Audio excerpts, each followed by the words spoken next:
सर्वमंगल मांगल्ये शिवे सर्वार्थ साधिके शरण्ये त्र्यंबके गौरी नारायणी नमोस्तुते।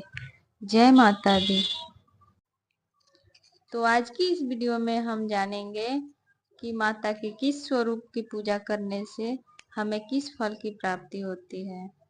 जैसे कि हम सब जानते हैं कि माता के अलग अलग स्वरूपों को अलग अलग ग्रहों से जोड़ के देखा जाता है, इसीलिए माता के अलग अलग स्वरूप की पूजा करने से हमारे सारे ग्रह मजबूत भी होते हैं। पहले नवरात्रि के दिन माता शैलपुत्री की पूजा की जाती है।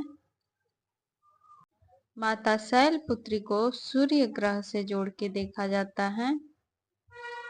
माता शैलपुत्री की पूजा करने वाले साधकों का स्वास्थ्य अच्छा रहता है। माता शैलपुत्री को अखंड सौभाग्य की देवी भी माना जाता है।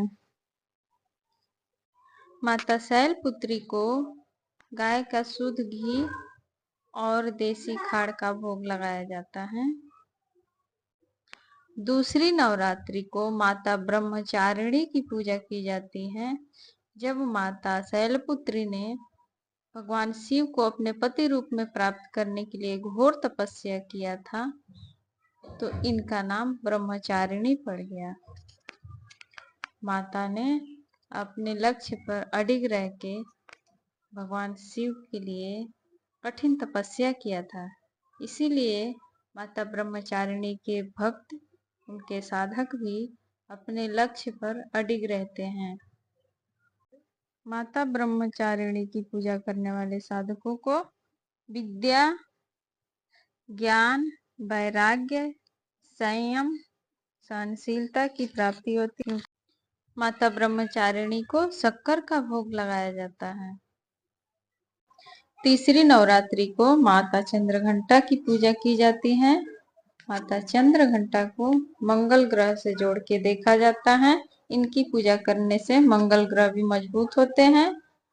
साधक में आत्मविश्वास की बढ़ोतरी होती है। माता चंद्रघंटा को दूध या फिर दूध से बनी मिठाइयों का भोग लगाना चाहिए। आइए अब जानते हैं कलश स्थापना के बारे में कि अगर पहले दिन कलश स्थापना ना कर पाए हो किसी कारण से, तो क्या दूसरे तीसरे या फिर और किसी दिन कर सकते हैं कि नहीं।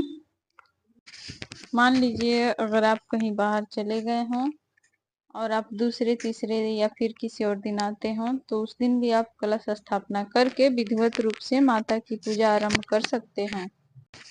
साथ के साथ कलश स्थापना में कुछ नियमों का पालन हमें करना होता है। जैसे कि कलश के ऊपर रखे नारियल का मुंह किधर हो, कलश माता के किस तरफ हो, ठीक है।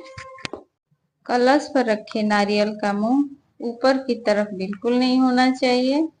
इससे हमारे घर में कलह होता है, हमारे शत्रुओं में वृद्धि होती है।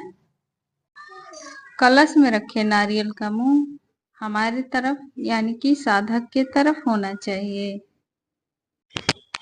साथ के साथ कलश हमें हमेशा माता की दाहिने तरफ और दीपक हमें माता की बाईं तरफ रखना होता है, यानी कि दीपक का स्थान हमेशा दक्षिण की तरफ होता है, क्योंकि दक्षिण की दिशा अग्नि की दिशा होती है। अब जानते हैं कि जो कलश स्थापना न कर पाए हैं वो साधक माता की पूजा आराधना किस प्रकार से करें ताकि उनको भी माता का पूरा आशीर्वाद प्राप्त हो सके।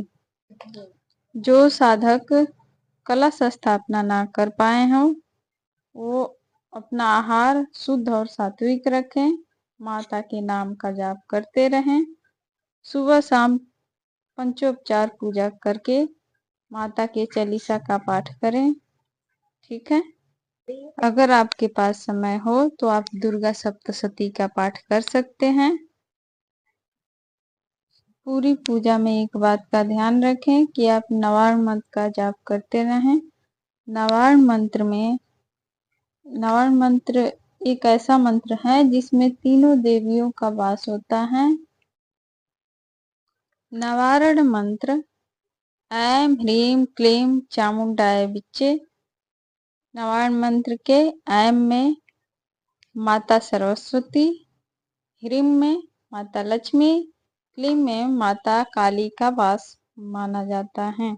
इसलिए हमें पूजा के साथ साथ नवारण मंत्र का जाप भी करते रहना चाहिए।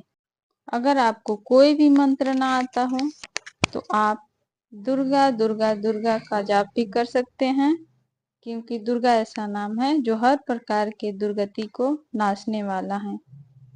ठीक है। माता रानी आप सभी को खुश रखे, स्वस्थ रखे। इसी के साथ आज की वीडियो यहीं तक समाप्त करते हैं। धन्यवाद।